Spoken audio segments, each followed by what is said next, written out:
Assalamualaikum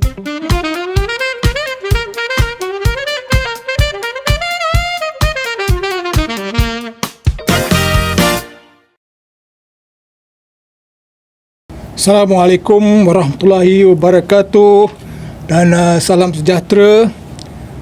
Alhamdulillah sekali lagi kita bertemu di ruang bicara Base TV Jatuh Hukum. Saudara, bersama saya Azmi Edmund Jurus. Saudara, apa khabar semua? Saya doakan agar saudara yang di luar sana sentiasa berada dalam rahmat Allah Subhanahu Wa Taala hendaknya. Terima kasih kerana terus menyokong Base TV. Saudara, sokongan saudara amat penting bagi kami di Base TV untuk menghasilkan produk-produk yang lebih baik dan cemerlang. Jangan lupa untuk subscribe kepada mereka yang belum subscribe dan follow, like, share serta komen. Saudara, pada kali ini seperti biasa tajuk yang panas kita ketengahkan. Saudara, lebih 50% pengundi Malaysia hari ini adalah orang muda berumur antara 18 hingga 40 tahun. Saya punya statistik pengundi muda ni. Jumlah pengundi berdaftar 21 juta. Pengundi umur 18 hingga 40 antara 50 hingga 55% daripada jumlah keseluruhan. Satu figure yang very significant. Pengundi 18 hingga 20 tahun, undi 18 ataupun auto daftar antara 1.4 hingga 1.6 million. Setiap tahun tambahan pengundi muda antara 400,000 hingga 500,000. Bermakna separuh daripada pengundi Malaysia ini adalah orang muda. Jadi kepada parti-parti politik, kalau parti tak faham mereka, parti itu sebenarnya bercakap dengan minoriti. Saudara, bersama kita pada kali ini, tamu kita yang pertama tidak lain tidak bukan, apabila kita bercakap soal orang muda, beliau adalah Datuk Imran Thamrin, Ketua Pergerakan Pemuda UMNO Selangor yang juga Ketua Pergerakan Pemuda UMNO Sungai Besar. Beliau merupakan wakil suara generasi muda pada hari ini. Beliau juga adalah seorang pengamal undang-undang. Apa khabar, Datuk? Alhamdulillah, khabar baik. Terima kasih Abang Azmi dan juga Base TV kerana menjemput saya lah untuk bersama-sama pada malam ni. Terima kasih, Datuk, kerana sudi hadir ke Base TV dan pastinya hadir ke Selayang. Dan saudara, seperti biasa, tetamu residen Base TV, Datuk Asna Rizwa Merikan, Ketua UMNO Bahagian Selayang, penyelaras Dun Kuang, yang juga pengamal undang-undang, dan beliau sebenarnya pernah melalui pengalaman sebagai pemimpin muda di Akar Umbi. Tok, apa khabar? Baik, Alhamdulillah. Raya dah habis. Ada terlajak raya lagi? Terlajak raya minggu depan pun ada 6 majlis terlajak raya tu. Saya tak tahu bila nak mula diet. Sebenarnya ini budaya orang Malaysia tu. Budaya orang Malaysia. Dia orang kata mungkin terlajak raya ni sampai raya haji. Sampai raya haji. Ni tadi lupa nak sebut, Datuk Imran ni juga adalah mantan adun Sungai Panjang. Ya, betul. Sungai Panjang. Masa tu Tok Imran menang umur berapa, Tok Imran, masa menang pilihan raya? Itulah ketika saya bertanding 2018 tu, Datuk. Pada ketika tu umur saya 32 tahun. 32 tahun. Okey. Ya. Okey, untuk makluman yang di luar sana, sebenarnya Base TV telah menjemput pemuda bahagian Selayang. Tapi disebabkan beberapa faktor yang tidak dapat dielakkan, Ketua Pemuda Saudara Shah tidak dapat bersama kita kerana ada komitmen lain pada malam ini. InsyaAllah, Tok, kalau ada umur panjang, ada rezeki, kita mungkin buat di lain kesempatan. InsyaAllah. Kerana Base TV ni kita ada tiap-tiap minggu. Setiap minggu kita ada rakaman dan kita jemputlah tokoh-tokoh tertentu, sama ada di peringkat domestik ataupun di peringkat state, negeri ataupun national. Okey, Tok, kita tak mahu berbuang masa. Kita ada 3 segmen pertama, segmen kedua, segmen ketiga. Jadi untuk soalan yang pertama, kita masuk segmen pertama, Tok. Siapa yang gagal? Tok, sebagai Ketua Pergerakan Pemuda UMNO Negeri Selangor, adakah orang muda hari ini sebenarnya sudah bersedia, tapi peluang yang ada dia tidak seiring. Komen Datuk dalam konteks ini. Okey, terima kasih Abang Azmi. Terima kasih juga Yang Bahagia Datuk Asnal, Ketua UMNO Bahagian Selayang, yang saya percaya Abang Azmi dan juga Datuk Asnal juga sebelum ni pernah melalui zaman kepimpinan di peringkat pemuda. Walaupun ketika kita memimpin dan juga ketika kita berada di zaman kita, ini mungkin sedikit berbeza.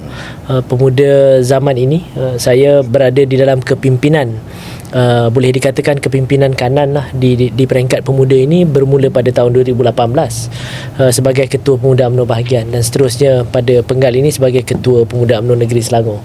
Dalam dua-dua tempoh ini adalah tempoh yang begitu berbeza, ketika kita tidak lagi punya kuasa yang mutlak baik di peringkat negeri maupun di peringkat persekutuan pada 2018. Walaupun begitu, beberapa dinamik politik memungkinkan kita UMNO Barisan Nasional berada menjadi sebahagian daripada kerajaan. Oleh itu, konteks yang Abang Azmi bawa tadi itu sudah pastilah memberikan kesan langsung kepada hala tuju, gerak kerja dan juga perancangan di peringkat kepimpinan pemuda, khususnya di negeri Selangor lah, untuk kita mendepani naratif, harapan dan juga expectation golongan muda. Jadi saya ingat inilah perkara penting yang kita perlu faham dalam kita meletakkan kepentingan ataupun hala tuju yang kita ingin bawa kepada anak muda. Jadi dalam masa yang sama juga kita memerlukan juga bimbingan, panduan daripada mantan-mantan kepimpinan untuk kita bergerak terus maju ke hadapan pada hari ini. Dan saya tadi masa mula datang tu, saya tanya Datuk tadi ada perkataan yang apa nama tadi tu, quote daripada Osman Awang. Osman Awang, kita kena beranilah melanggar. Kalau ada pantang yang perlu kita langgar, kena berani kita langgar.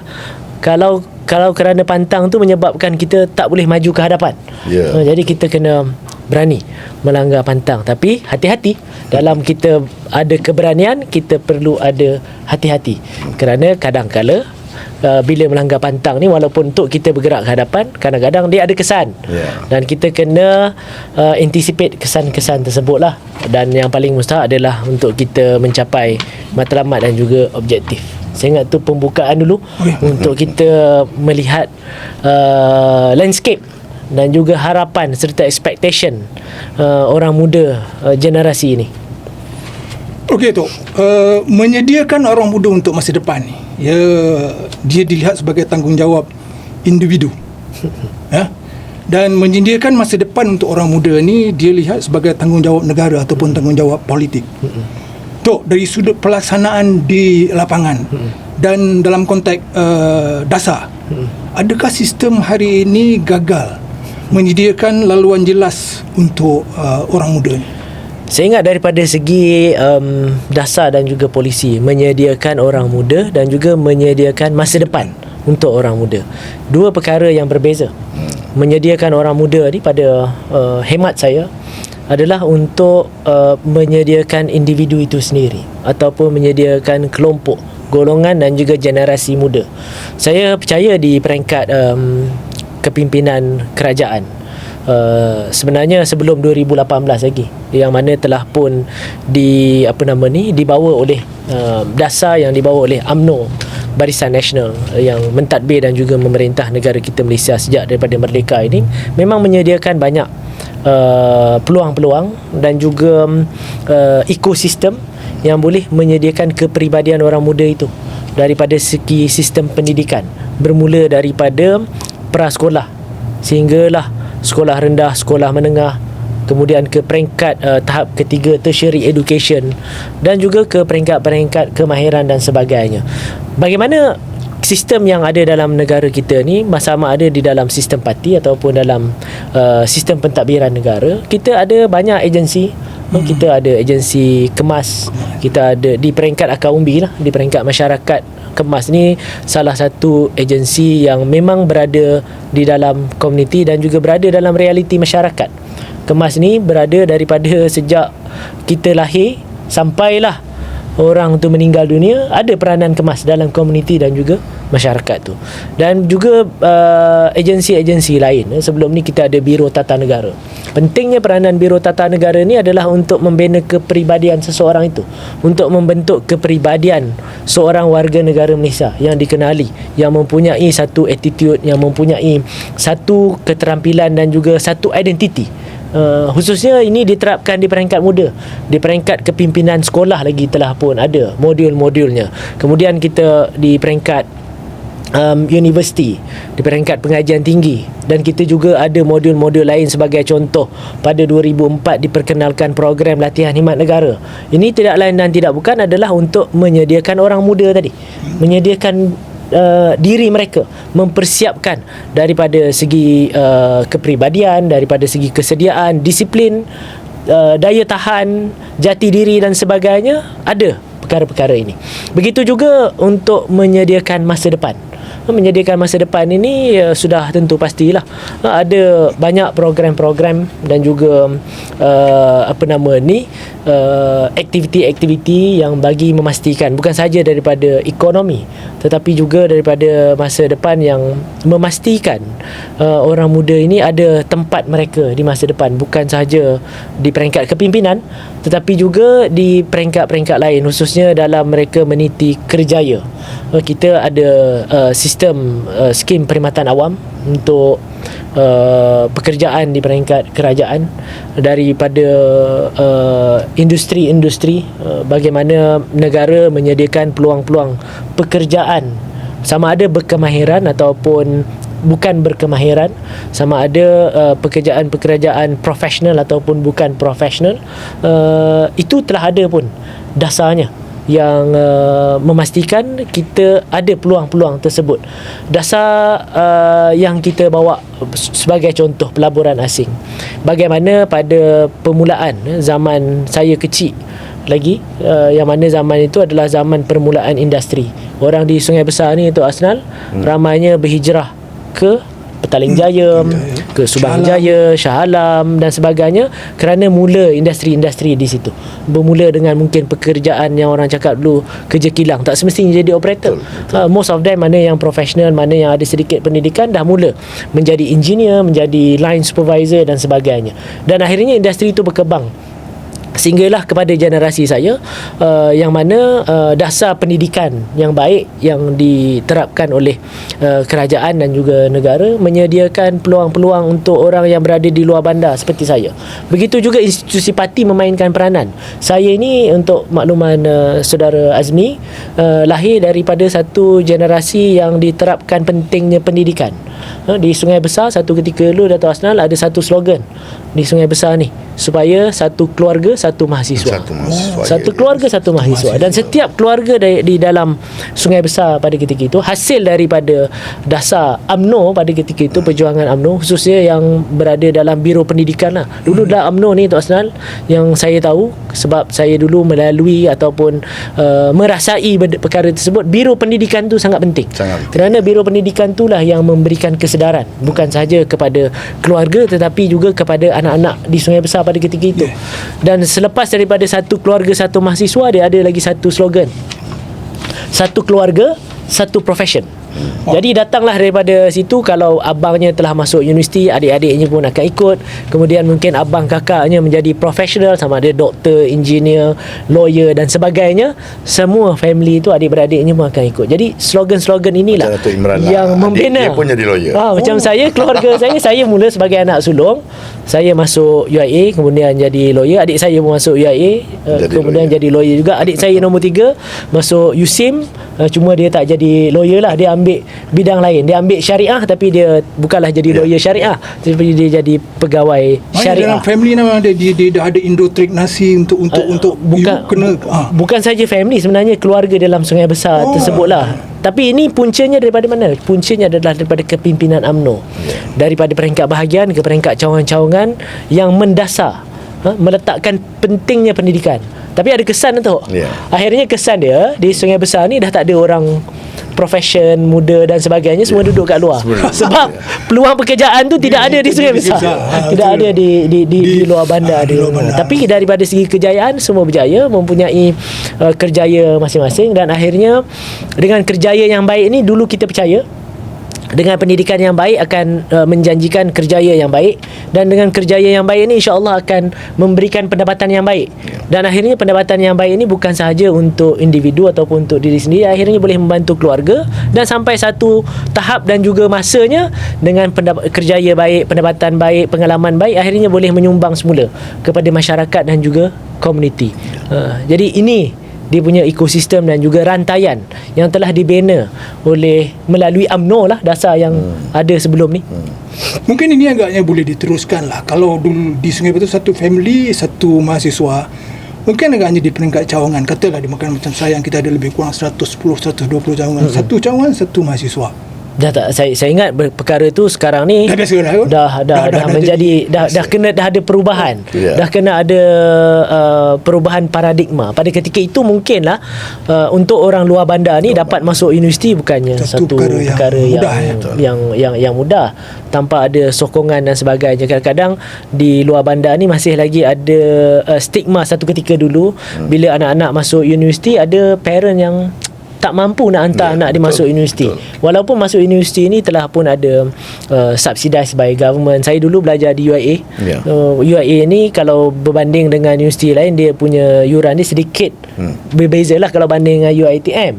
Tapi kadang-kala ianya juga boleh menjadi satu bebanan kepada keluarga yang mungkin berada di luar bandar, bukan nak bayar yuran tu, tetapi untuk menampung kehidupan di universiti dan juga keperluan dan sebagainya. Kadang-kadang ada yang sanggup mengambil pilihan untuk tidak menghantar anak masuk universiti kerana tak mampu. Jadi UMNO dan juga dasar-dasar kerajaan yang ada pada ketika itu, sama ada melalui parti ataupun melalui sistem kerajaan sendiri, dengan beasiswa, dengan bantuan dan juga dengan segala-galanya, memastikan bahawa siapa pun yang dapat tawaran masuk universiti mesti masuk universiti.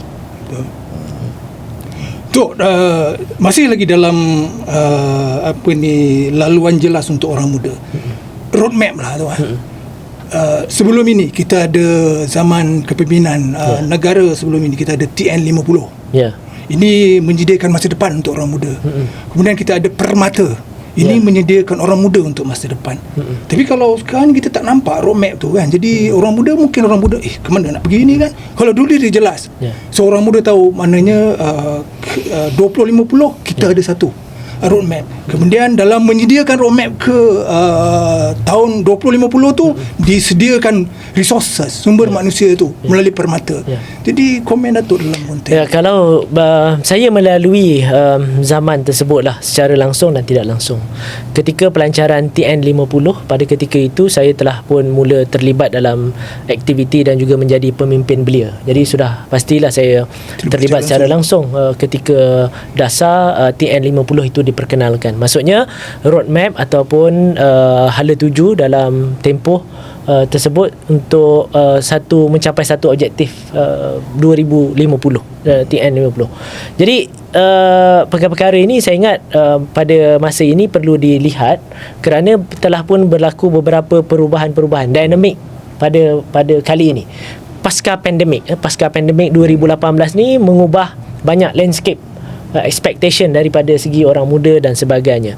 Jadi apa yang pernah disasarkan ataupun apa yang pernah dilaksanakan sebelum ni perlu menjadi panduan lah, untuk kita mendapati realiti pada hari ini. Mungkin dia telah pun ada sedikit perubahan, tetapi dasar tu adalah sangat penting. Kenapa negara memperkenalkan ketika zaman Datuk Seri Najib Tun Razak memperkenalkan dasar Permata? Kerana Permata ini ada banyak kategori dia, supaya kita menyantuni semua segmen yang ada pada orang muda dan juga kepada, bukan saja orang muda, kepada generasi muda pada ketika itu. Maksud muda ni bukan saja belia, kanak-kanak dan sebagainya. Saya terlibat secara tak langsung pada ketika itu adalah program Permata Pintar, untuk mengenal pasti anak-anak kita yang mempunyai sedikit genius ataupun sedikit kelebihan berbanding yang lain. Dia ni sedikit advance lah. Kalau di sekolah biasa ni dia akan menyebabkan pelajar ataupun murid tu dia stuck, sebab dia punya pencapaian dia advance. Jadi datanglah inisiatif Permata Pintar ini. Permata Pintar ni memang dia link ataupun dia benchmark dengan sebuah universiti, iaitu Universiti John Hopkins University, yang memang menyediakan peluang untuk para genius. Kita pernah dengar tu Asnal, di Malaysia ni ramai genius-genius ni dia akhirnya dia tak berjaya lah, sebab dia tak ada platform yang betul untuk mereka. Jadi Permata Pintar ni memang address untuk mereka yang memang genius, golongan-golongan genius anak muda ni. Dan pada ketika itu saya masih lagi sekitar tahun 2010 sehingga 2016 tu saya berkhidmat dengan Petronas, dan saya ditempatkan di bahagian penajaan pendidikan, bahagian pendidikan di unit penajaan pendidikan. Jadi memang kita bekerjasama dengan Permata Pintar, yang mana dipengerusikan pada ketika itu isteri Perdana Menteri lah, yang bahagia Datin Seri Rosmah Mansor. Memang kita menyantuni mereka ni dan kita ada kerjasama. Even ada yang seawal usia 15-16 tahun telah pun masuk ke universiti, dan dia boleh menamatkan dia punya PhD seawal usia 17-18 tahun. Maknanya Permata ni lebih kepada mengumpulkan talent young talent, dan juga membina talent-talent lain. Dia ada Permata Insan, dia ada Permata, saya lupa nama dia, tapi yang spesifik kepada golongan berkeperluan khas untuk anak-anak autism dan sebagainya, ada juga di bawah program Permata. Jadi dia meliputi semua lah. Okey tu, kalaulah orang muda ni dia buat semua betul, dia bermula daripada belajar, kemudian dia grad, kemudian dia bekerja keras, tapi realitinya dia masih struggle maksud saya ini, dia belajar katalah satu jurusan, tapi bila dia melalui alam sebenarnya, apa yang dia belajar tu dia tak dapat, dia jadi lain. Jadi siapa sebenarnya yang gagal ni? Sama ada individu tu ataupun sistem tu? Satu, kita kena tengok daripada segi sistem yang kita ada. Ya, betul, satu ketika dulu memang pilihan masuk universiti ni, kita pilih lah apa pun jurusan.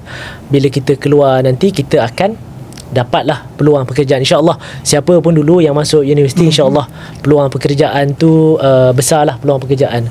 Tetapi apabila sekarang ni bila universiti ataupun institusi pendidikan ni sebenarnya menjadi satu industri, dia dah menjadi satu perniagaan. Betul. Jadi bila dia terlalu fokus kepada perniagaan dan juga berfokuskan kepada profit, maka dia akan ambil ramailah pelajar-pelajar ni dalam jurusan-jurusan tertentu. Jadi peranan kerajaan sebenarnya perlu memainkan peranan strategik, khususnya di peringkat Kementerian Pengajian Tinggi, supaya memastikan apa juga subjek ataupun kos yang diajar atau ditawarkan oleh universiti-universiti ini, dia mesti communicate dengan industri lah.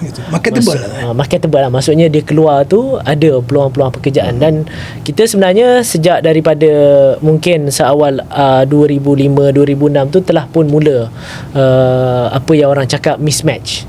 Dia belajar lain, dia keluar, dia buat pekerjaan lain. Mismatch. Mismatch tu still okay lagi, walaupun dia mismatch, still dia ada position. But yang sekarang yang menjadi kritikal adalah langsung tak ada kerja. Betul, langsung tak ada. Dia jadi mengganggu. Segmen ni ada memang kita kena akui ada. Dan post pandemic juga mengajar kita sebenarnya ada peluang-peluang lain dalam zaman dan juga generasi ini, yang kita sebenarnya tak boleh benchmark dengan generasi-generasi ataupun tahun-tahun sebelumnya, kerana perubahan dan juga demand semasa ni dah berbeza. Orang pun dah tak dengar radio, orang nak dengar podcast. Orang pun dah tak baca surat khabar, tapi orang nak baca threads dan sebagainya. Saya tak tahulah generasi sekarang ni, dia hyper connected tu.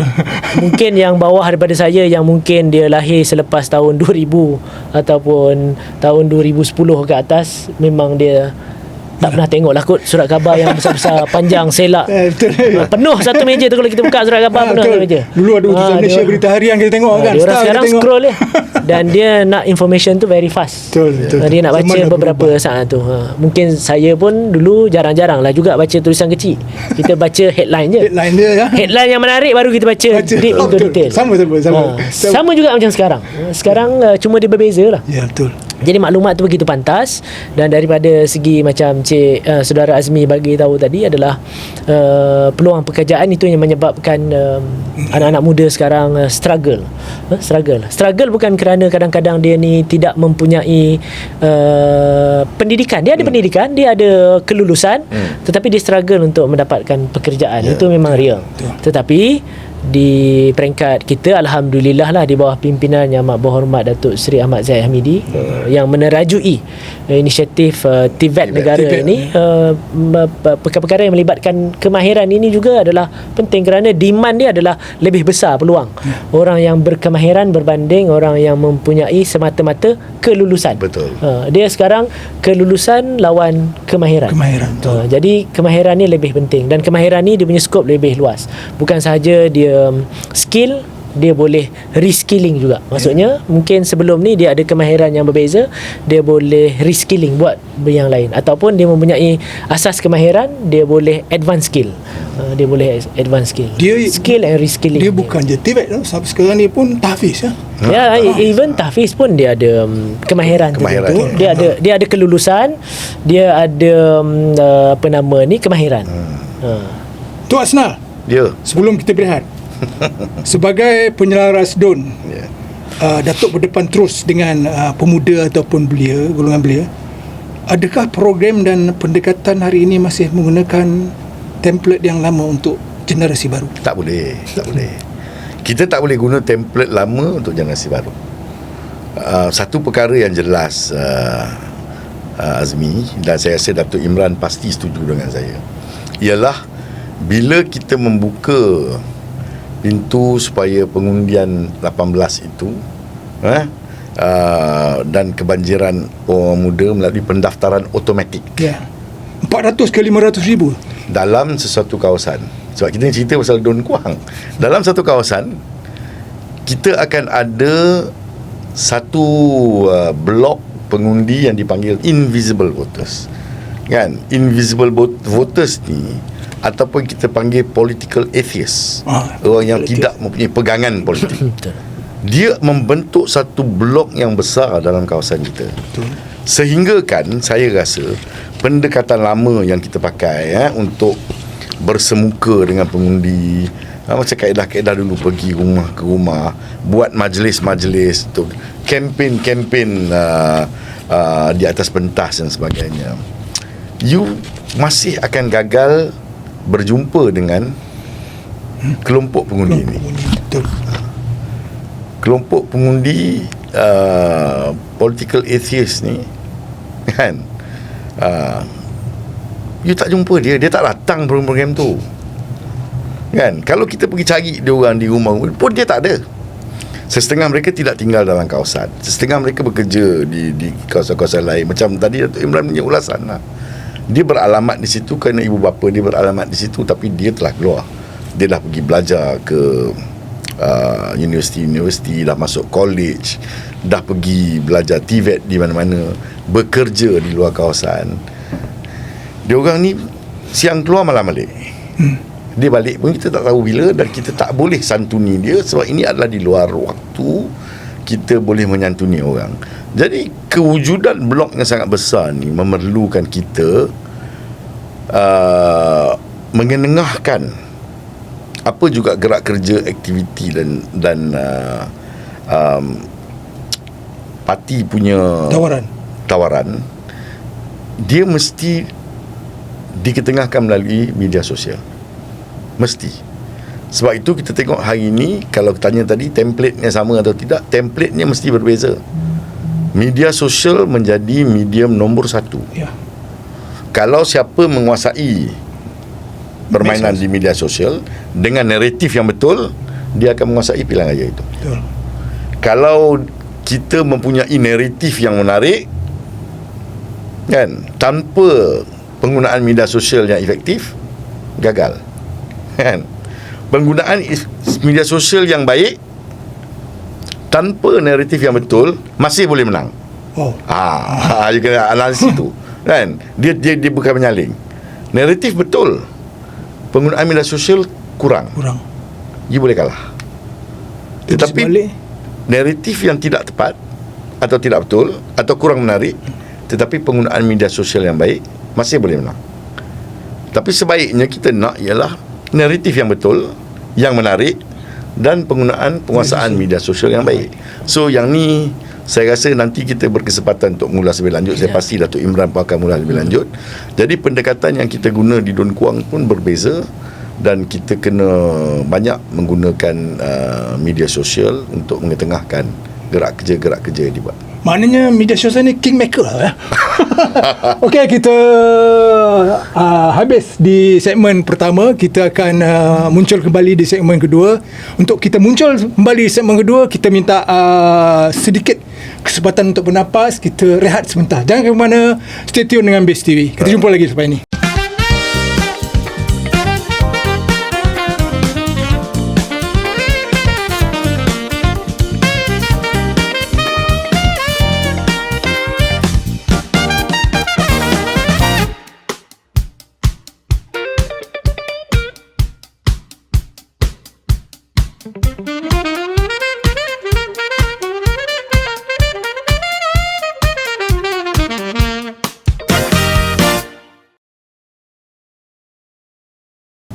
Selamat kembali dan selamat jumpa lagi di ruang bicara podcast Base TV Jatuh Hukum. Kita masih lagi bersama dengan dua tetamu kita, dua-dua pengamal undang-undang, Datuk Imran dan Datuk Asnal. Kita teruskan dengan soalan yang panas-panas, ya, bagi kita panaskan, walaupun dalam studio ni sejuk bagi nak gila, tapi tak apa, kita panaskan. Datuk Imran, sebagai mewakili suara pemuda, adakah pemuda hari ini sudah menyesuaikan diri dengan realiti? Dia fast consumption, attention span selektif, dan baru tadi Datuk Hassanal cakap dia hyper connected generation. Urban and digital use ni, bagaimana pemuda berperanan dalam konteks urban and digital use ni, Datuk? Yalah, dalam konteks ini saya sebagai pemuda lah di peringkat negeri Selangor, sebenarnya sama ada kita bersedia ataupun tak bersedia, kita telah bersedia, dan kita dalam proses untuk kita menyesuaikan pendekatan melalui digitalisasi dan juga current demand, macam tadilah fast consumption dan sebagainya tadi. Sebab kita tidak boleh lagi semata-mata menggunakan pendekatan lama macam yang bahagian Datuk Asnal bagi tahu tadi. Template lama tu nak pakai zaman sekarang ni memang kita boleh kata tak sesuai lah. Memang kena ada pendekatan baru. Dan kalau kita lihatlah dalam konteks pemuda UMNO ataupun pimpinan di dalam pemuda ataupun orang-orang muda dalam UMNO yang berada di dalam media sosial, yang memang orang sedia maklum lah, adalah Ketua Pemuda UMNO Malaysia. Dia ada penguasaan di dalam media sosial. Jadi apa yang dia maklumkan akan segera dapat virality, dan juga mungkin akan dapat dia punya algoritma dan sebagainya lah. Dan yang lain-lain pemimpin dalam UMNO yang memang telah ada bertapak di media sosial ni adalah memang tak lain tak bukan adalah YB Helmi lah, Adun Duyung. Jadi beliau ni memang telah menggunakan ataupun telah berada di media sosial ni secara konsisten. Dan di mana media sosial pada hari ini adalah konsistensi dan juga daripada segi konten. Kalau konten tu dia menarik tetapi tidak ada konsistensi, dia tidak akan viral juga. Jadi ini adalah isu ataupun perkara yang kita harus mendepani. Kerana nak address, macam Datuk Asnal bagi tahu tadi, invisible voters tadi tu, kita tak boleh address mereka ni dengan program-program masa ataupun mass program. Contoh, kita buat himpunan ataupun kita buat konvoi motor besar-besaran. Ia tidak akan memberikan gambaran menyeluruh berkenaan dengan kita punya audience yang besar. Dan kita punya challenges, cabaran yang harus kita akui sekarang berbanding dengan strategi yang telah kita guna pakai sebelum ini adalah berbalik kepada asasnya adalah undi 18. Satu ketika dulu, Datuk, memang kita ada kelebihan sebagai sebuah parti yang berakar umbi, parti yang berlandaskan membership base parti, memang kita ada advantage berbanding dengan parti-parti lain. Kerana sebelum adanya undi 18, apa yang kita boleh katakan, pengundi-pengundi ni kita boleh engineer. Kita boleh tentukan engineered voters kerana pengundi-pengundi ini berdasarkan pendaftaran. Apa syaratnya? Syaratnya apabila melepasi umur 21 tahun boleh mendaftar sebagai pengundi. Maksudnya ada orang daftar, ada orang tak daftar. Jadi kita sebagai parti yang berakar umbi ni ada advantage kerana kita ada cawangan, kita ada wanita, pemuda, wanita, puteri dan sebagainya ni yang boleh menggerakkan jentera pendaftaran. Bukan sahaja daftar ahli tetapi juga daftar pengundi. Yang mana yang kita rasa hitam, kita takkan daftarkan dia walaupun dia dah umur 21 tahun. Tapi kalau dia putih, yang kita kenal pasti, yang kita engage, dia ni putih, boleh memberi sokongan kepada kita dan juga positif kepada dasar-dasar kita, kita daftarkan dia bukan sahaja sebagai ahli tapi juga sebagai pengundi. Sampai masa mengundi, kita boleh kenal pasti, boleh tentukan mereka ini. Sebab gerak kerjanya begitu mudah, berstrategi. Dan pemuda pada ketika itu bukannya susah. Kita boleh kata menyantuni pengundi. Kerana kita kenal pasti dah pengundi. At least kita kenal pasti fixed deposit kita. Kalau kita tak dapat menyantuni yang general pengundi, yang kita tak tentu pasti, kita dapat kenal pasti yang fixed deposit. Jadi mudah dia punya canvas dan juga gerak kerjanya. Tapi hari ini dengan adanya invisible voters dan juga pengundi yang automatik ini, kita dah tak boleh lagi dah pakai strategi tersebut kerana mereka ni berada di luar sana secara bebas dan mereka ni boleh dipengaruhi dengan pelbagai idealisme dan juga fahaman, naratif dan sebagainya. Tak boleh dah kita engineer. Dulu kita boleh engineer. Yang sedikit mungkin strategi dulu yang dah tak sesuai digunakan sekarang. Jadi nak tak nak, untuk mendekati mereka ni, dalam ruang lingkup mereka ni, kita perlu berada di banyak segmen untuk kita pastikan bahawa kita berada dalam audience mereka. Ini adalah demand generasi muda sekarang lah. Sebab dah tak boleh nak tentukan macam dulu kita tahu siapa yang mengundi. Hari ni siapa yang genap umur dia 18 tahun, even 18 tahun, genap 18 tahun dah jadi pengundi. Dulu 21. Jadi ada apa nama tu, ada comfortable gap bila dia orang habis sekolah nak jadi pengundi. Jadi ada masa. Jadi sekarang ni dia 18 tahun. Jadi nak tak nak kita kena mendekati dan juga menyantuni golongan anak-anak muda ataupun pelajar-pelajar lah. Mungkin seawal usia dia 10-12 tahun. Dan kita memerlukan jentera, kepakaran dan juga strategi yang lebih terperinci dan juga bersasar. Kita tak boleh dekati mereka bila mereka usia 17 tahun tahun depan jadi nak mengundi. Jadi kita kena faham anak-anak kita. Kalau generasi kita ni mungkin anak-anak kita, bukan adik-adik lagi, dah anak-anak kita ni, kita nak memahami kehendak, demand dan juga expectation mereka seawal usia mereka 11-12 tahun. Di mana mereka ni? Supaya 18 tahun itu mereka telah cukup matang dan juga cukup faham tentang apa itu politik, apa itu demokrasi dan apa kesan dan juga akibat dengan memberi undi kepada satu-satu parti ataupun satu-satu pemimpin. Sebab bila undi 18 diimplementasi, kali pertama ianya diuji adalah pilihan raya umum tahun 2022. Itulah yang mula-mula menggunakan undi 18 secara menyeluruh. Dan akhirnya apa yang berlaku? Akhirnya tak ada satu parti pun boleh membentuk kerajaan. Tak ada satu parti pun yang boleh membentuk kerajaan. Unprecedented, tak pernah berlaku sebelum 2018. 2018 tu masih lagi pakai undi 21.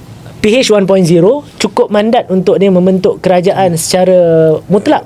Secara mutlak. Tapi bila dia perkenal undi 18 dalam tempoh penggal tersebut, pilihan raya 2022 tak ada satu parti pun yang boleh bentuk kerajaan. Jadi hang government sekejap. Dia sampai sekarang tu. Sampai sekarang lah. Jadi kita perlu bagaimana dominan parti ataupun dominan gabungan untuk takkan ada satu yang untuk dia yang 18 ni, dia era split second information ni, dia bukan sahaja mendengar tapi dia boleh melawan balik.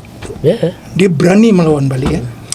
Dan satu lagi, dia ni standard bukan setakat domestik, dia global. So apa yang berlaku di sini dia boleh didengari di Indonesia. Apa yang berlaku di Indonesia dia boleh dapat dari sini kan. So dia akan buat perbandingan.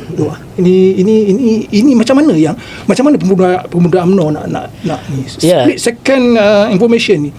Dia dengar, dia boleh mendengar, tapi dia boleh lawan balik argument ataupun apa sahaja yang kita throw kepada golongan ini. Itu sebab kita di peringkat UMNO atau Asnal, kita pun telah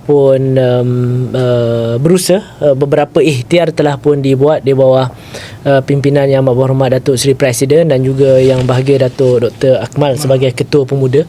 Di peringkat pemuda kita perkemaskan dan juga kita re-strategize adanya putra UMNO di kalangan orang-orang muda, belia dan juga remaja, putra UMNO.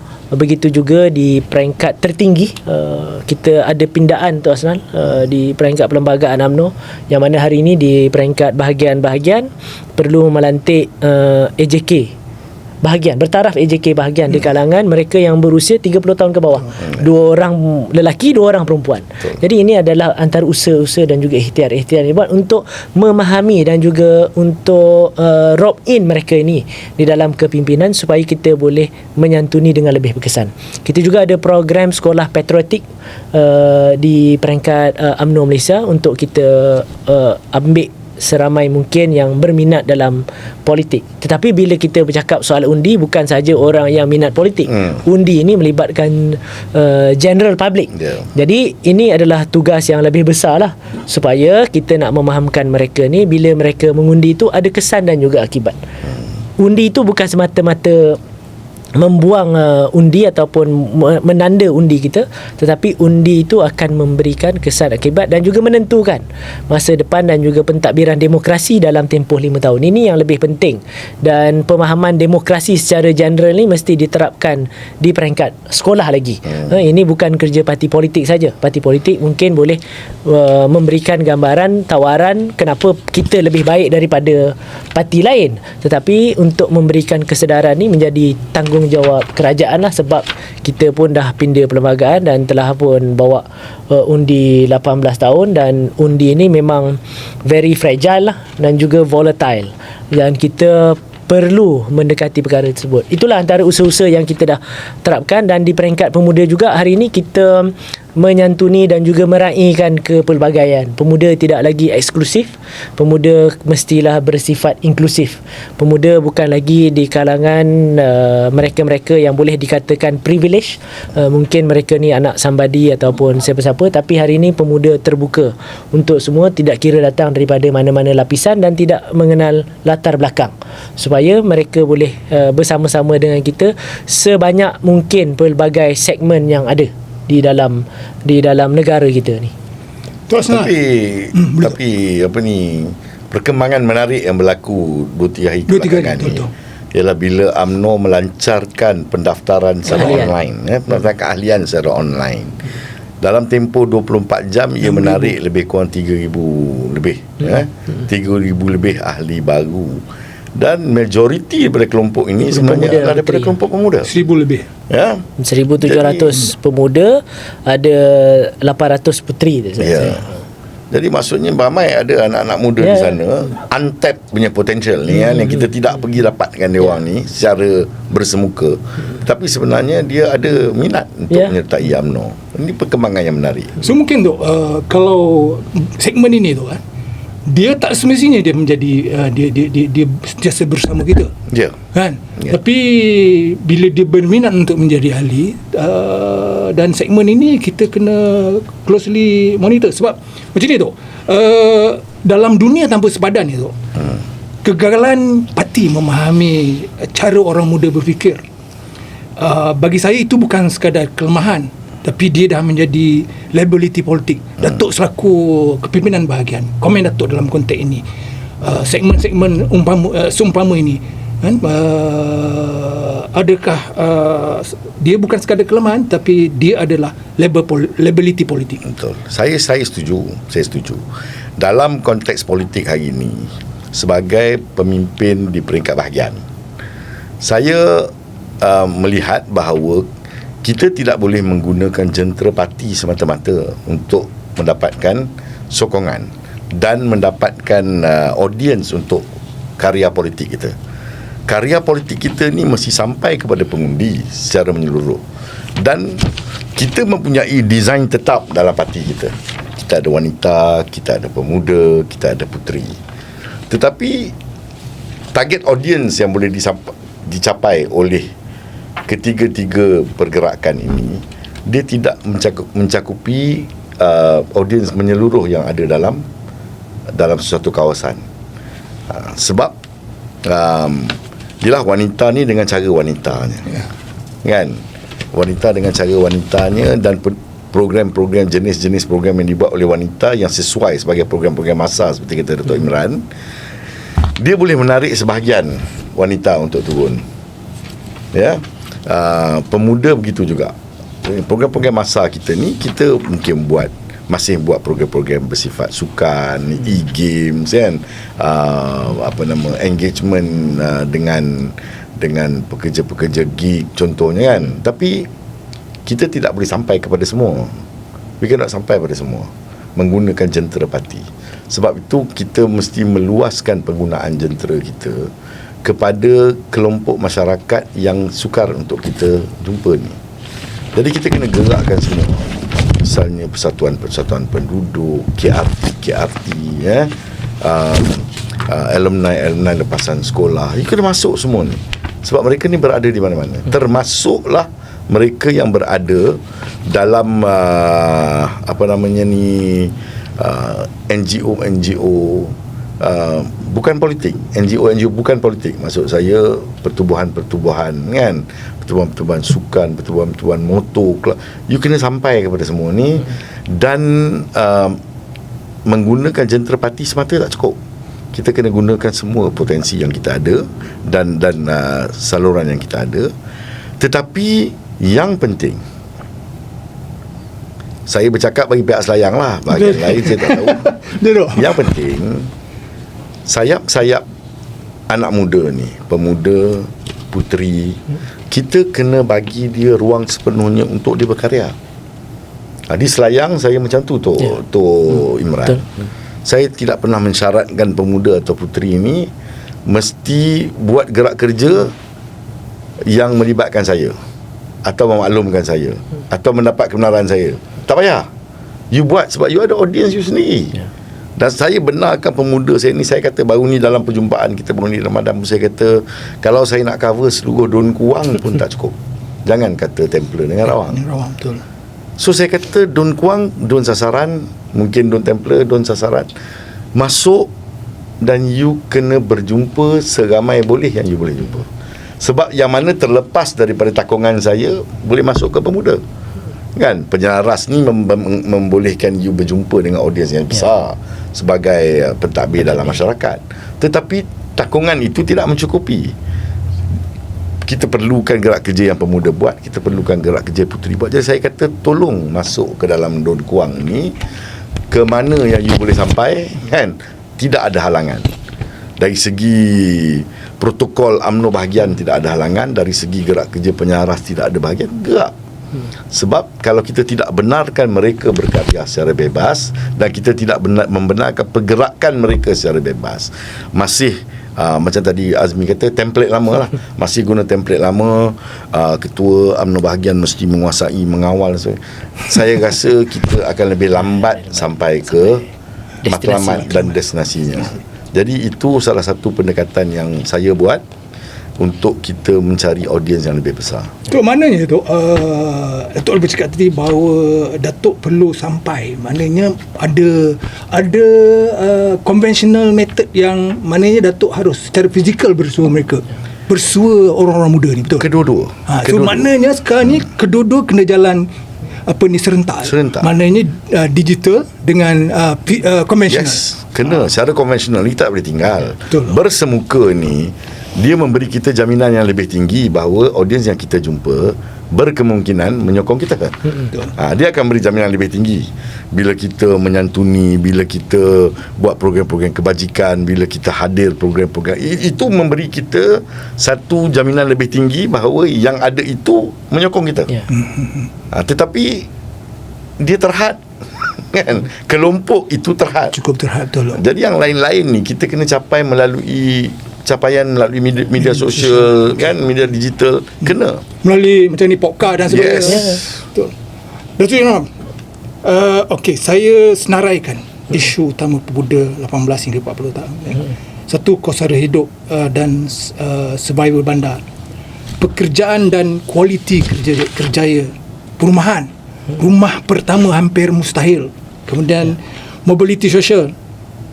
Kepercayaan dan integriti politik, trust deficit, digital life information overload, keseimbangan hidup, ya.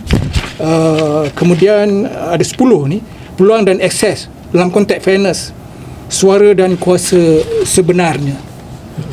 Tok Imran, dari segi engagement dengan masalah-masalah orang muda tadi, boleh Datuk bagi prioriti 3 perkara utama yang orang muda mahukan dalam konteks pergerakan muda menjadi champion dalam isu orang muda ni. Ya, tu. Ya, saya ingat kalau ada 3 perkara lah yang orang muda di luar sana perlu kita sama-sama beri tumpuan. Sama ada kita sebagai parti politik dan juga pentadbir ataupun di peringkat kerajaan. Sebab suka ataupun tidak, yang akan mentadbir dan juga yang akan mengurus kerajaan ini akan datang daripada ahli-ahli politik. Jadi apa yang kita perlu tumpu, yang pertama adalah jaminan. Orang-orang muda sekarang ni dia memerlukan satu jaminan, satu certainty, satu perkara yang certain, baik berkenaan yang Tuan Saudara Azmi bagi tahu tadi, bab perumahan, bab peluang kerjaya apa semua ni, dia nakkan dia perlukan jaminan. Yang keduanya sudah pastilah berkaitan dengan peluang ekonomi.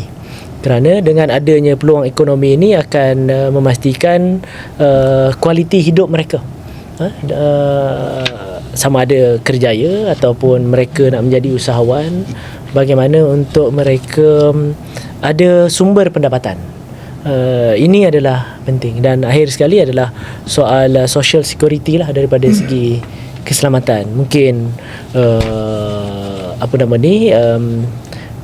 kesihatan dan sebagainya lah, social life mereka, keluarga, masyarakat dan sebagainya lah. Ini adalah perkara yang mungkin 3 perkara utama yang boleh meliputi semua demand ataupun expectation yang Saudara Azmi bagi tahu tadi. Ini adalah daripada sudut pandang orang muda. Dan perkara-perkara ini hanya boleh disediakan ataupun berjaya dilakukan sekiranya ahli-ahli politik ini datang daripada mereka yang mempunyai pengalaman, yang mempunyai kapasiti, yang mempunyai kepakaran yang tertentu dan juga kebolehan, dan juga yang datang daripada satu parti yang boleh dipercayai dan juga mempunyai track record dalam mentadbir dan juga mengurus dasar-dasar negeri dan juga negara. Barulah perkara ini boleh terjadi. Kalau mereka terpengaruh hanya kerana naratif dan juga mungkin sentimen, ini hanyalah perkara-perkara yang short term, yang akhirnya tidak akan memberikan manfaat kepada orang muda ataupun generasi muda sekarang. Jadi perkara ini yang kita perlu sama-sama kena sampaikan kepada mereka, kesedaran kepada mereka. Dan akhirnya kita sebagai parti, macam Dato' Asnal bagi tahu tadi, kita kena ada satu lonjakan dan juga pendekatan baru yang tidak mengikat kita semata-mata ialah UMNO ni parti lama, Saudara Azmi dan juga Dato' Asnal. Jadi bila kita lama, kita menyambut usia ulang tahun yang ke-80 pada tahun ini, yang mana kita wujud sebelum negara kita merdeka. Jadi kita ini kadang-kadang terikat dengan culture, tradition dan pantang larang yang begitu banyak. Jadi kalau kita terlalu terikat dengan perkara-perkara tersebut, mungkin kita tak akan mencapai lebih jauh ke hadapan. Kita hanya akan berada di dalam komuniti kita saja. Maksudnya komuniti UMNO lah, yang dah jadi ahli, yang dah jadi pemimpin. Sedangkan macam saya bagi tahu tadi, demand semasa ini untuk kita berkuasa dan juga mentadbir bukan sahaja perlu kekuatan parti, tetapi juga perlu mendapat sokongan yang lebih lagi dari di luar sana, yang tidak menjadi ahli mana-mana parti ataupun tidak affiliate dengan mana-mana parti politik, kerana mereka juga sekarang pengundi. Dulu memang kita boleh fokus kepada rumah kita ataupun parti kita, kerana macam saya cakap dulu sebelum ada undi 18 ni, undi ni boleh engineer, kita boleh tentukan.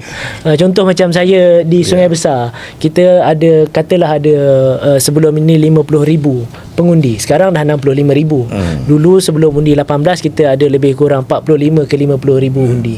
Ahli UMNO di Sungai Besar ada 18,000. Jadi kalau kita dah tentukan daripada 18,000 ahli dan juga pengundi ini berbanding daripada 45-50,000 pengundi itu, kita dah ada fixed deposit yang cukup kuat.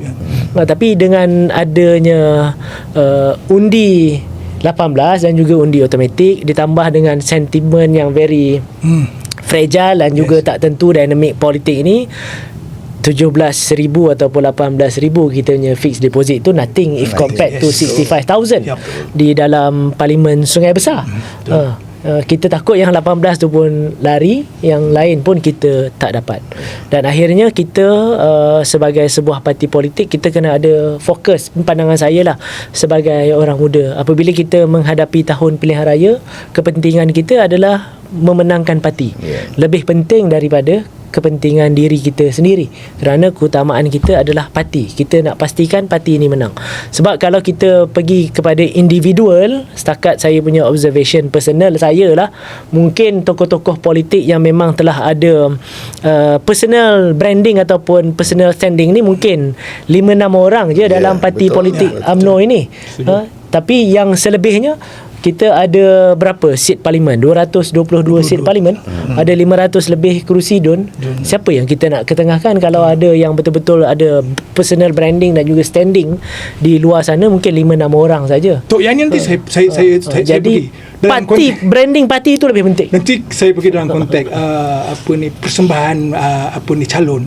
Dari segi ratio orang muda dengan orang lama.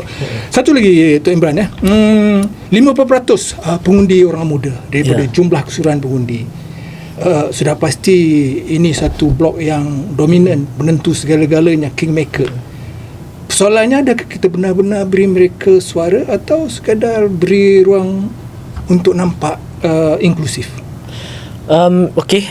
Dua perkara yang berbeza. Kita di dalam UMNO telah pun buka ruang seluas-luasnya untuk orang-orang muda berkarya dan juga terlibat sama. Dan kita di peringkat pemuda juga ambil pendekatan, kita nak pendekatan yang inklusif. Bukan sahaja kita nak menyantuni ahli pemuda je, tetapi orang-orang muda, anak-anak muda di luar sana yang tak ada ahli pun kita nak bersama-sama dengan mereka, sekadar mereka faham dan juga tahu tentang apakah peranan dan juga apakah sumbangan yang UMNO boleh bawa sebagai sebuah parti politik dalam pentadbiran negara. Engagement itulah yang kita perlu lakukan sekarang. Dan saya ingat ada daripada segi demografi tersebut, memanglah kalau dah mula undi umur 18 tahun, kalau kita istilahkan orang muda ni sehingga 40 tahun, dia adalah satu julat angka usia yang begitu besar. Sebab kalau kita tengok daripada Jabatan Perangkaan Statistik, usia dalam negara kita ni dia sampai 72 tahun untuk lelaki, 74 tahun untuk wanita, tak silap saya. Jadi kalau kita tengok julat angka tu, memang yang besarnya adalah umur 18 hingga 40 tersebut. Jadi itu adalah very memang challenging lah, sebab 18 tahun inilah usia dia baru habis remaja, baru nak masuk belia. Kemudian itulah waktu tempoh yang kita struggle. Saya tahun ni, Cik Azmi, Datuk, saya dah umur 40 tahun. Tahun ni saya 40 tahun. Jadi saya dah melalui usia belasan tahun, dah usia 20 tahun, 30 tahun. Itu memang waktu yang kritikal. Waktu kita baru habis belajar, kita nak cari pengalaman kerja, waktu kita struggle mencari pekerjaan, dan kalau kita dalam pekerjaan pula, dalam kerjaya kita tengah struggle meniti career ladder, dan kalau kita dalam perniagaan, itulah waktu kita mungkin diuji dan sebagainya, dan itulah juga waktu kita membina keluarga, itulah waktu kita berkahwin, kemudian membesarkan anak-anak. Struggle-nya dah bertambah, dan kita berada di tengah-tengah pada usia 18 hingga 40 ini. Kita mungkin ada anak yang sedang membesar, dan juga kita ada tanggungjawab dengan mak ayah kita, parents yang sedang menua. Jadi itu adalah memang betul-betul waktu kritikal yang kerajaan dan siapa juga perlu address segala concern yang ada pada generasi tersebut, dan itulah yang akan menentukan pola pengundian. Kalau dia dapat jaminan, dia dapat ketentuan, dan juga dia dapat segala yang terbaik, dia akan beri keyakinan pada parti-parti tersebut. Saya nak tambah sikit je, Mi. Sikit je. By the way, nak bagi tahu, Selayang sekarang jumlah pengundi dah 198. Mengikut daftar pemilik terkini 198. Jadi ada lebih kurang 100,000 orang yang dalam bracket umur 18 hingga 40. 100,000 anak cari ni. Macam mana tu? Ada tiga don tu. Ada tiga don. So round up figure 200,000 lah tu. Lebih kurang 200,000. Sebab tu saya kata orang 100,000 ni represent 50% kan. Cuma saya nak cakap tadi satu, Datuk Imran sebut tadi tepatlah 3 prioriti yang sudah dikaji oleh pemuda UMNO. Ini adalah 3 prioriti anak muda. Tapi satu lagi yang penting. Tok, boleh tak kita sambung selepas ni? Boleh. Tok, kita sambung pasal yang isu ini tu. Ini menarik ni. Jadi kita dah habis segmen kedua. Masa terlalu pantas. Dalam panah-panah dia pantas. Jadi kita berehat untuk segmen kedua. Nanti kita sambung ke segmen ketiga. Kepada followers ataupun audien Base TV, jangan ke mana-mana. Stay tune. Base TV. Ini Base TV.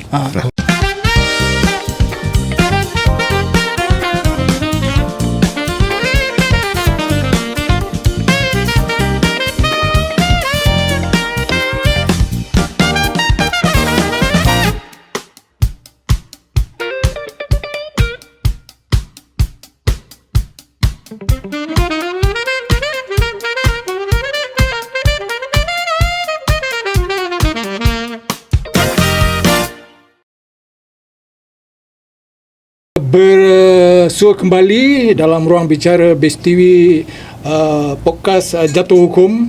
Kita masuk ke segmen ketiga, segmen yang terakhir, final segmen. Sudah pasti nanti akhirnya jatuh hukum akan berlaku. Dan sebelum jatuh hukum berlaku, kita panaskan lagi kita punya diskusi hari ini. Tok, tadi sambung Tok pasal suara orang muda ni. Diberi ruang atau sekadar nampak inklusif? Sila Tok. Okey, apa yang saya nak perkatakan tadi, Datuk Imran menyusun 3 prioriti. Ini saya rasa kajian yang telah pun dibuat oleh pemuda. 3 prioriti ni adalah benda-benda yang tangible, benda-benda yang boleh dilihat dan disentuh. Pekerjaan, jaminan social security dan sebagainya.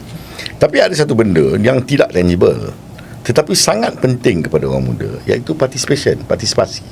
Suara dia mesti didengar. Yang ini kita kena perbanyakkan platform di mana anak-anak muda ini boleh bersuara dan memberi pandangan dia.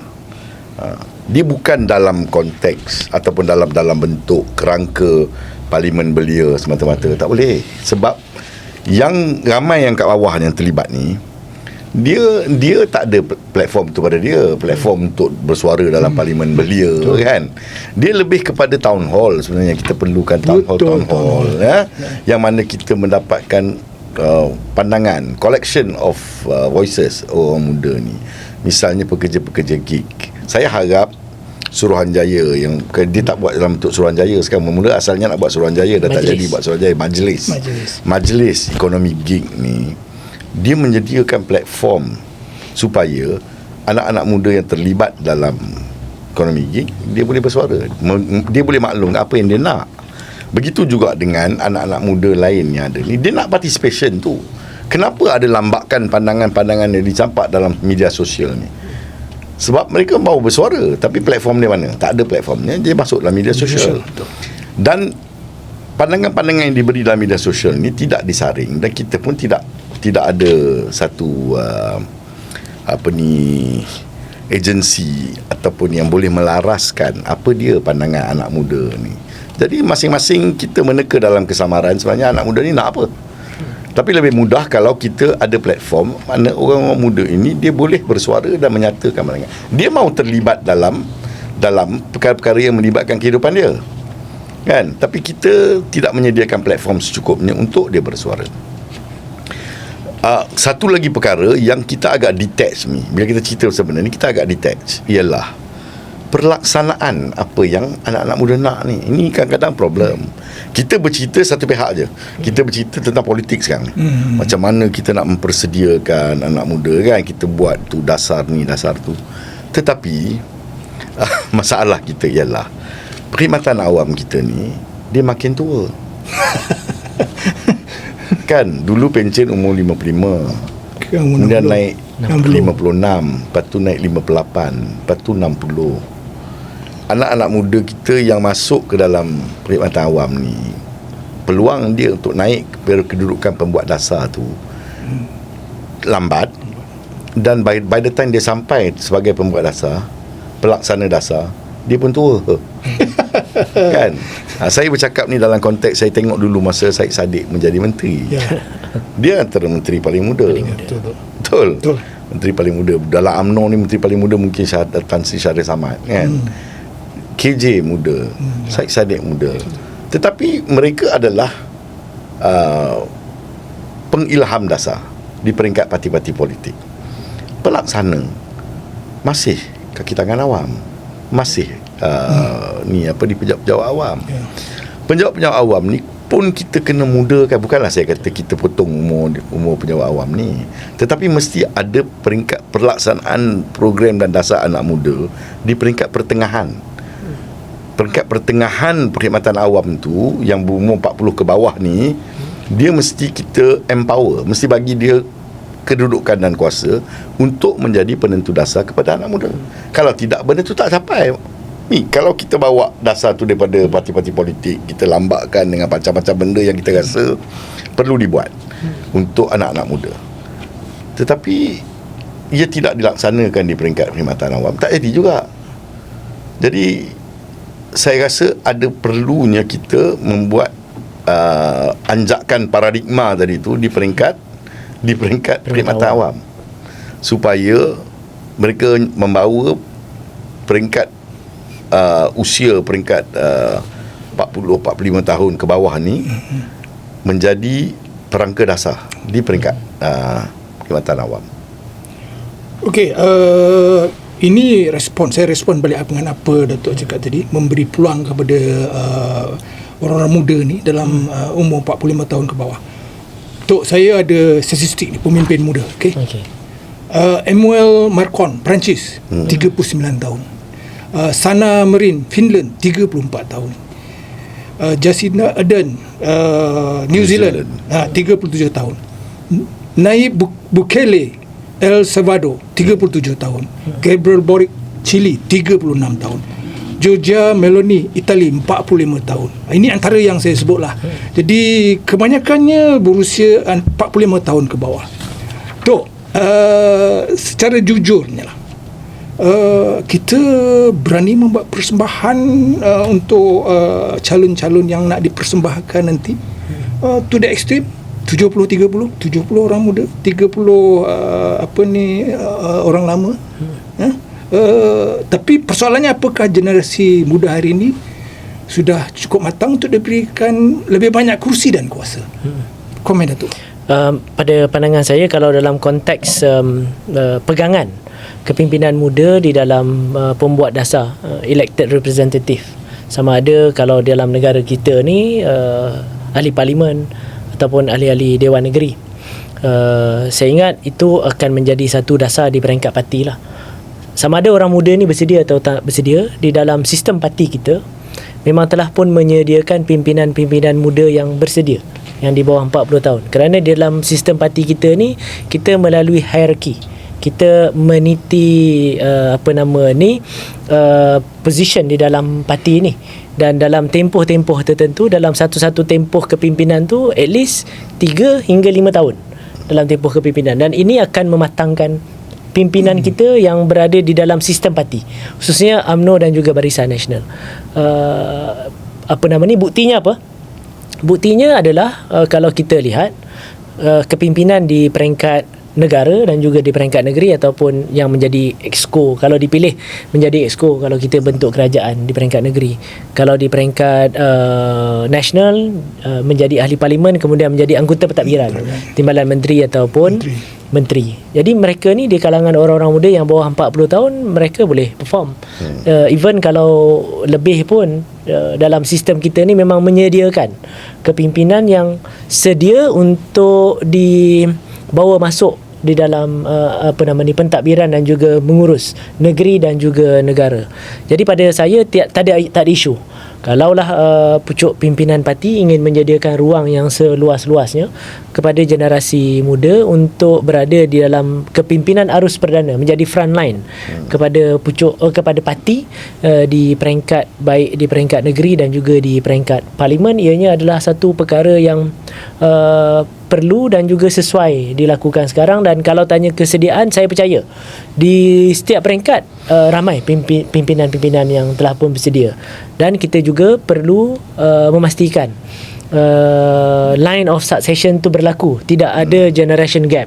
Jangan nanti yang berada di peringkat kepimpinan tertinggi utama, contohnya Perdana Menteri, timbalan Perdana Menteri kalau di peringkat pentadbiran, ataupun kalau di peringkat parti, Presiden, timbalan Presiden, naik Presiden ni, dia punya age gap dia tu terlampau jauh.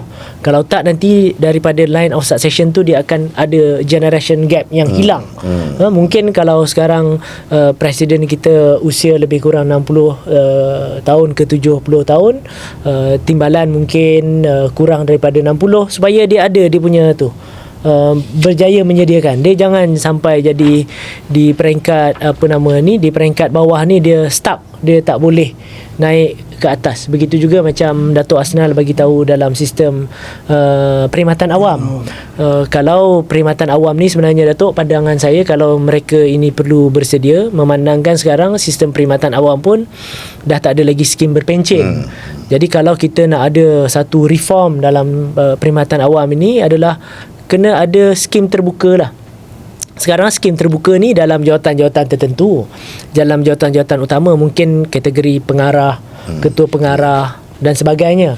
Tetapi biarlah ada jawatan terbuka di peringkat mid career level, supaya ada di kalangan anak-anak muda ataupun generasi yang usianya mungkin antara 30 ke 40 ni. Sebab nak masuk penjawat awam ni, tak silap saya, dia ada cut off umur. Betul. Saya ingat berapa umur, 28, 27. Saya rasa sebelum 30 lah untuk dia masuk perkhidmatan awam. Kalau selepas tu dia tak boleh masuk perkhidmatan awam. Dan kalau dia masuk perkhidmatan awam, dia akan masuk bermula daripada grade yang paling bawah. Kalau grade kumpulan A, kumpulan profesional ni, mungkin dulu dia panggil grade 41 lah. Sekarang tak silap saya, grade baru dia grade 9. Jadi kalau dia usia dia 20 tahun pun dia masuk grade 9. Kalau dia profesional dan juga ni kumpulan A, kalau dia graduate 24, 25 usia dia akan masuk grade tu. Dan kalau dia ada sedikit experience di luar pun, dia masuk usia mungkin 28 ataupun 30, cut off umur dia akan start juga dengan 9. Jadi pada pandangan saya, kalau di peringkat sektor awam ni, dia nak lebih terbuka dan dia ada reform dan dia boleh sesuaikan dengan demand semasa, boleh bersaing dengan organisasi-organisasi lain daripada segi deliverables, daripada segi pace bekerja dan sebagainya.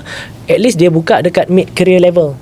Mungkin kalau dulu dia grade 48 ataupun grade 52, grade 44 ni ada mereka yang datang daripada industri ataupun daripada experience. Mungkin dia dah usia 40 tahun baru nak masuk perkhidmatan awam. Mungkin dia boleh membawa satu nafas baru dan sebagainya, dan akan berlaku satu dinamik yang baru di dalam perkhidmatan awam. Kalau tak, nanti dia yang di bawah tu dia stuck, yang atas tak habis. Dia duduk, kalau daripada segi hierarki tu, mungkin dia duduk di peringkat penolong setiausaha tu terlampau lama, sampai usia dia 40-45 tahun masih lagi status penolong setiausaha, tak naik pun jadi setiausaha bahagian dan sebagainya.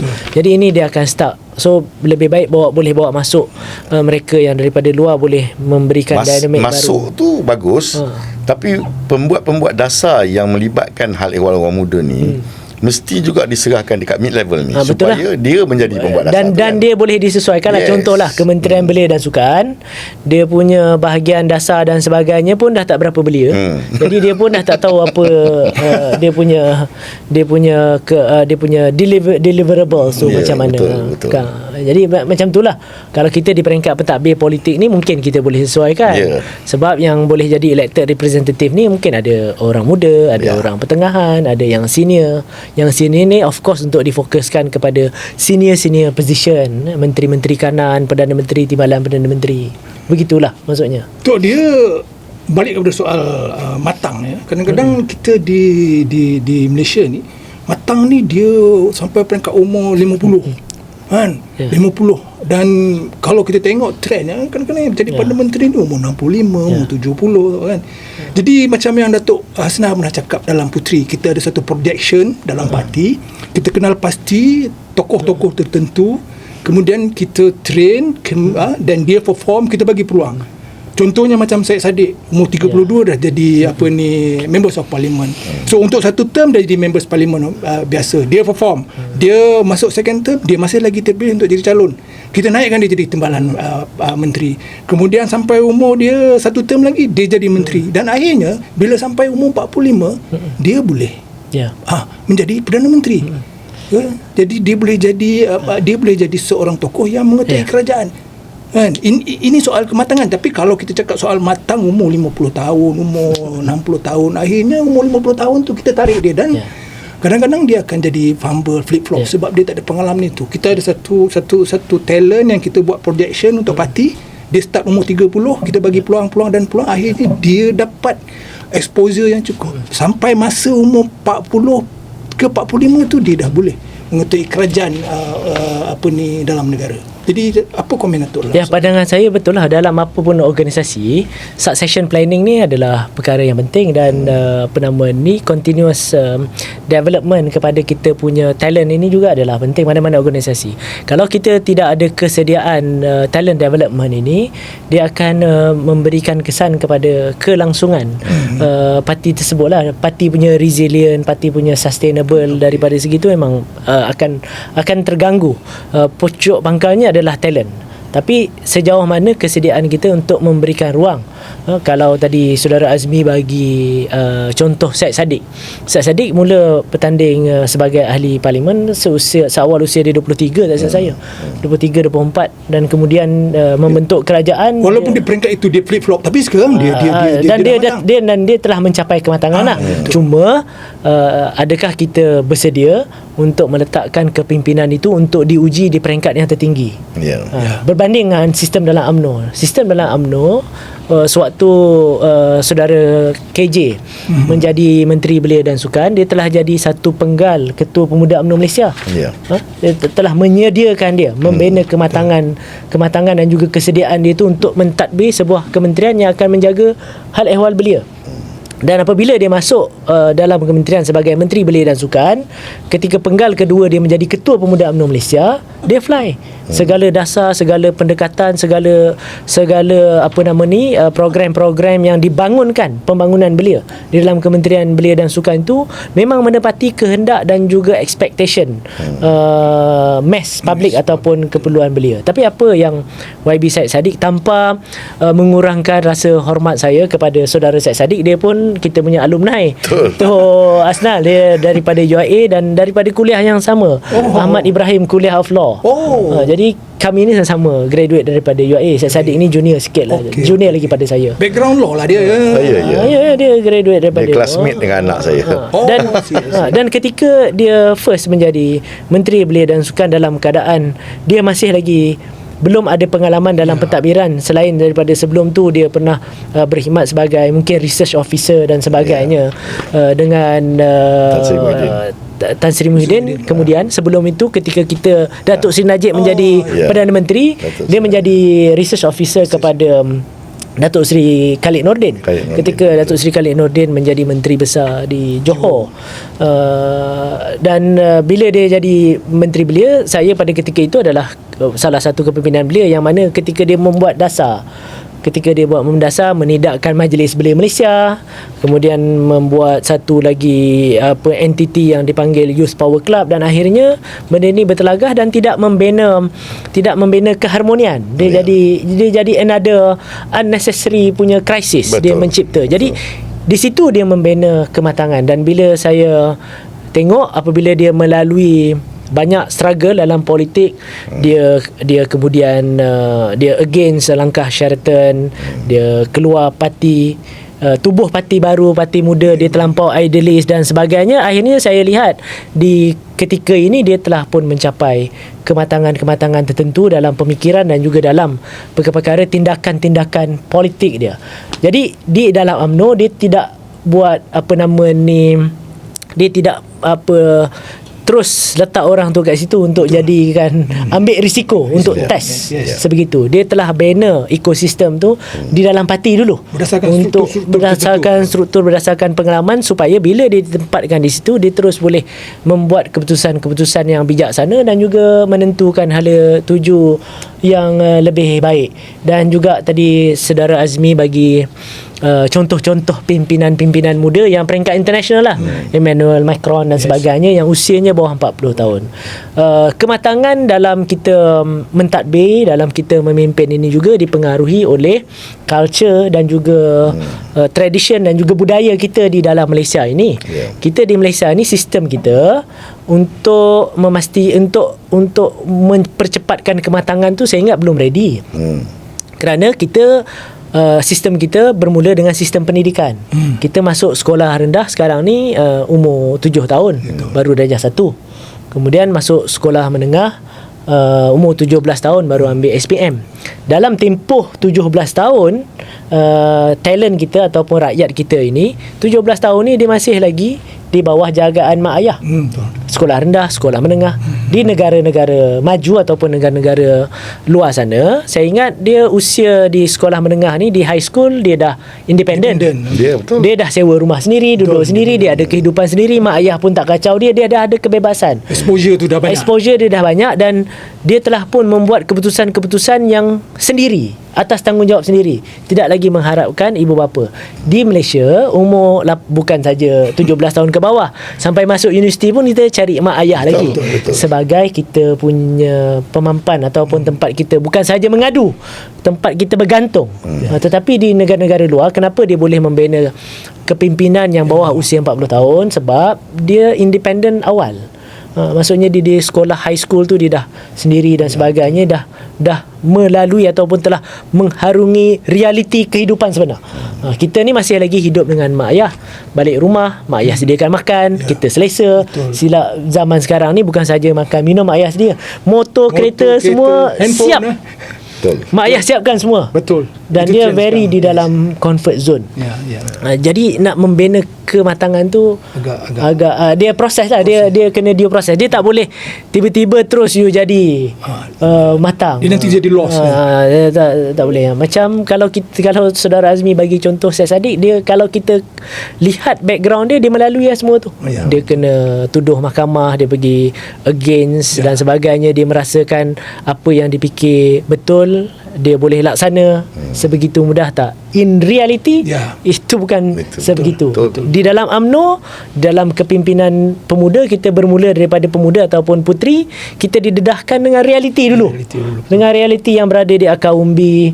Kita tengok macam mana orang susah, kita tengok macam mana kita perlu bantu, realitinya macam mana, proses dan sebagainya. Susun meja dulu, susun kursi dulu. Ya, betul.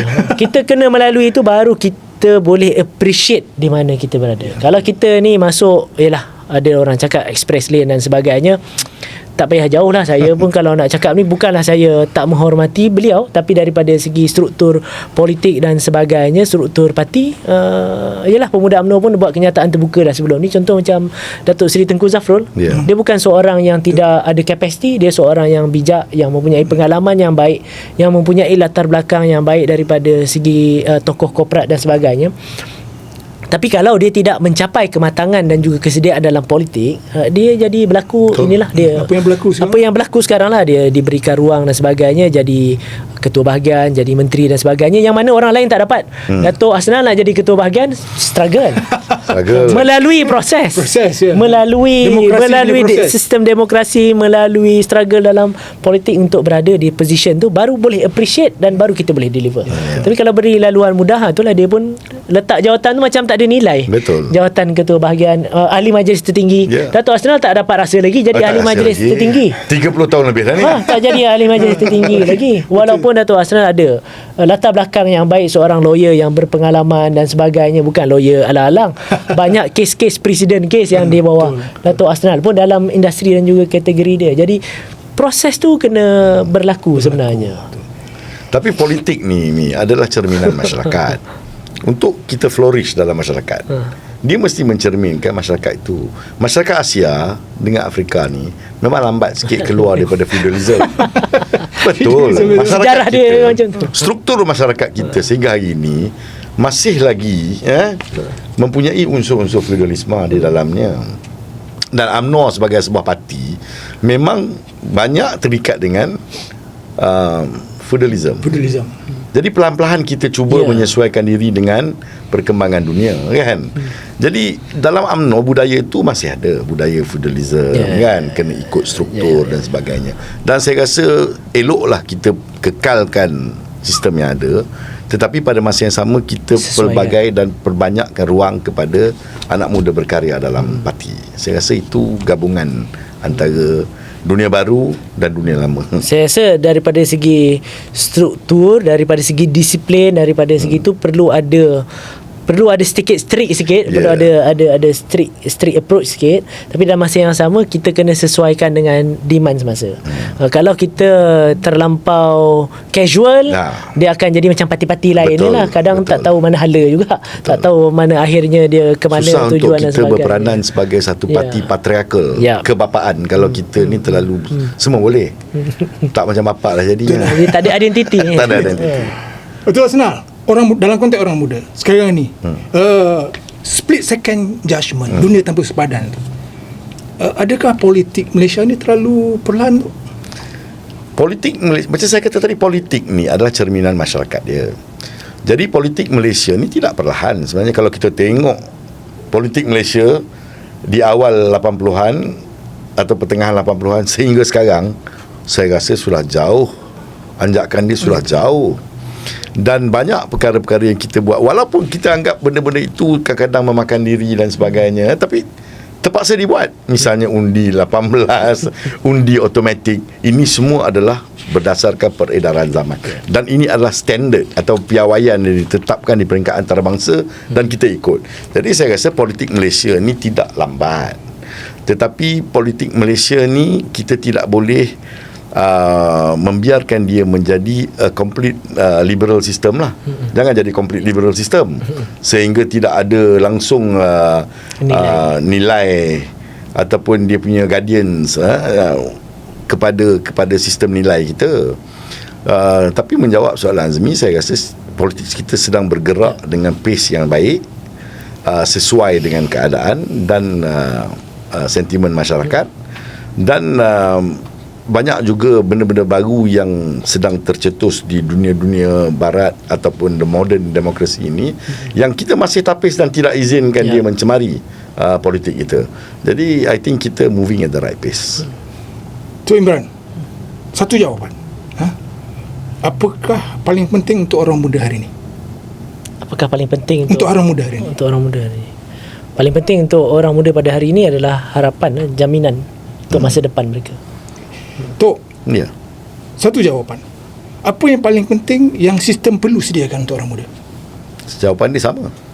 Bagi saya, sistem itu perlu menyediakan keterjaminan hidup. Dia mesti ada harapan. Dia tengok ke hadapan, dia ada future dalam Malaysia ni. Mesti. Ya.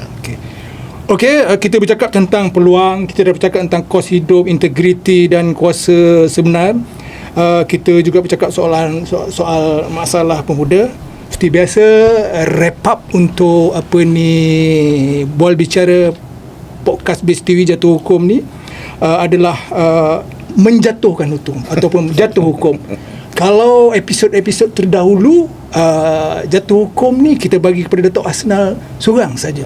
Oleh kerana dua-dua ni pengamal undang-undang, berpengalaman dalam konteks pengamal undang-undang, saya minta dua-dua ni buat jatuh hukum dalam konteks tajuk kita menyediakan orang muda untuk masa depan versus menyediakan masa depan untuk orang muda. Mana lebih kritikal? Saya mulakan saya berdua Datuk Imran dulu. Saya alih posisi ni supaya Datuk Imran boleh jatuh hukum. Boleh jatuh hukum kata macam dekat Macam dekat mahkamah. Macam dekat mahkamah. Sepanjang pengalaman saya dengan Dato' Asnal ni, kita belum lagi jadi member of the bench lah. Kita masih lagi duduk dekat bar lagi, masih dekat bawah. Kita biasanya dekat mahkamah masih lagi menunggu hakim jatuhkan hukuman. Apa nak jadi dengan kita punya klien dengan hujan-hujan. Hari ini kita bagi peluang dua hari ini kita jadi hakim untuk jatuh hukum. Hari ini kita nak menjatuhkan hukum dengan apa yang discussion dan perbincangan kita tadi lah. Berdasarkan diskusi tadi, apa tadi? Menyediakan orang muda untuk masa depan dengan menyediakan masa depan untuk orang muda, mana lebih kritikal? Pada saya, menyediakan masa depan untuk orang muda. Kerana menyediakan orang muda untuk masa depan, dia akan sekali menyediakan masa depan untuk orang muda. Perkara itu akan berlaku dalam serentak, concurrent dalam kita menyediakan masa depan untuk orang muda. Jatuh hukum tu. Jatuh. Menyediakan masa depan untuk orang muda. Giliran Datuk menyediakan orang muda untuk masa depan versus menyediakan masa depan untuk orang muda, mana lebih kritikal tu? Okey. Saya jatuh hukum dua benda. Yang pertama, Syed Saddiq dah matang sikit sekarang. Sebab dia pun dah kahwin dengan Bella. Jadi kita jatuh hukum, kita jemput dia masuk rumah bangsa.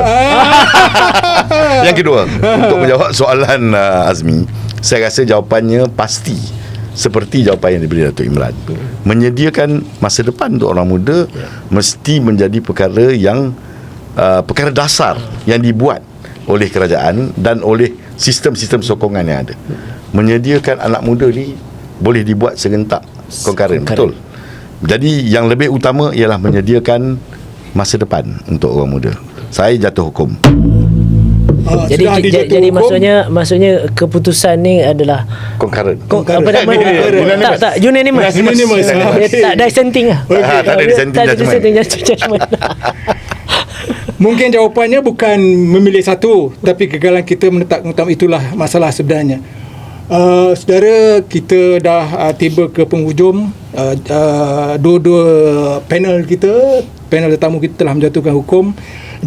Terima kasih banyak-banyak Datuk Imran kerana sudi bersama dengan Base TV. Bagi pihak Base TV, terima kasih kerana sudi datang, dan ini pasti bukan kali pertama dan kali terakhir kita akan jemput. Mungkin ada kolaborasi yang lain juga. Terima kasih kepada Datuk Asnal selaku tamu residen. Jadi saudara, jangan lari daripada Base TV. Base TV berinformasi, aspirasi, sensasi dan ekspresi. Jadi kita jumpa lagi di lain episod. Ini Base TV lah. So jangan serik-serik untuk mengikuti kami. Saya Azmi Edmund Jurus.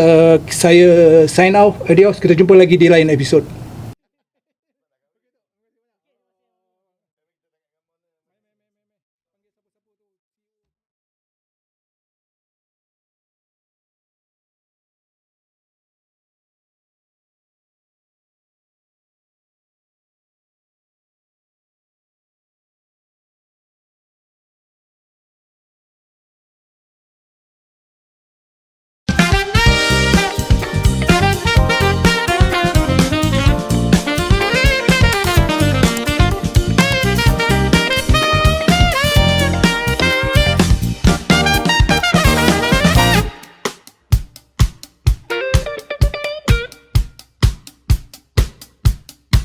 Thank you.